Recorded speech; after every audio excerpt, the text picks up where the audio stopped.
మనల్ని ప్రేమించిన వారు మనతో ఉండడం మన అదృష్టం. అదే వదిలేసి వెళ్తే మనలాంటి వారిని వదులుకోవడం వారి దురదృష్టం భావించాలి. అప్పుడే జీవితంలో ముందుకు వెళ్ళగలం. ప్రేమ ఫెయిల్ అయితే జీవితం ఫెయిల్ అయినట్టు కాదు. మన కోసం మనల్ని ప్రేమించేవాళ్ళు ఏదో ఒక చోట దొరుకుతారు.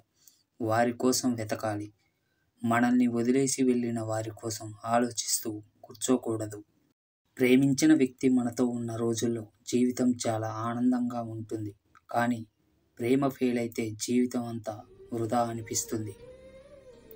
కానీ మనల్ని వదిలేసి వెళ్ళిన వారి కోసం జీవితాన్ని వదులుకోవడం కరెక్ట్ కాదు.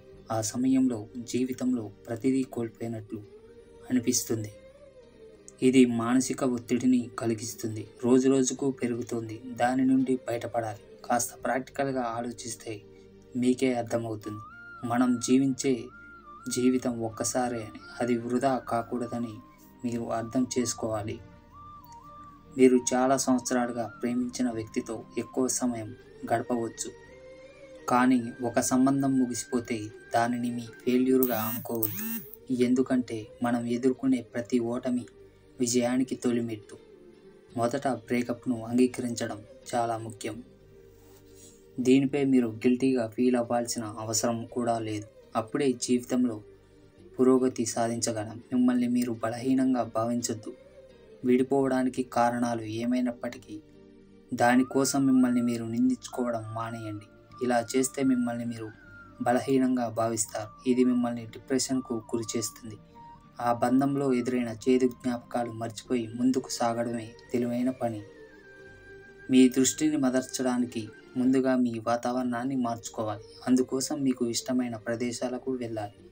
మీ మనసులో సానుకూలతను తెస్తుంది. జీవితం సరైన దిశలో వెళ్తుంది. అప్పుడే జీవితాన్ని ఆత్మవిశ్వాసంతో గడపగలం. అవతలి వారిది కూడా ఎంతో కొంత తప్పు ఉందని అనుకోవాలి. ప్రేమ విఫలమైనప్పుడు మీరు ఎల్లప్పుడూ ఆ వ్యక్తి గురించి ఆలోచిస్తూ ఉంటే మీరు మీ జీవితాన్ని నరకం చేసుకుంటున్నారని అర్థం. ఎందుకంటే ప్రపంచంలో గొప్ప గొప్ప ప్రేమలన్నీ విషాదంతాలే. ప్రేమకు అంతం లేదు. ఒక్కసారి మన గురించి క్షణం కూడా ఆలోచించని వారి కోసం గంటల తరబడి ఆలోచించాల్సిన అవసరం వస్తుంది. ఆ విషయం మీకు అర్థమైన మరుక్షణం ఆలోచించడం మానేయండి. కొందరు మనకు ప్రపంచం అవుతారు. బాధాకరమైన విషయం ఏంటంటే వారి ప్రపంచంలో మనకు చోటు ఉండదు.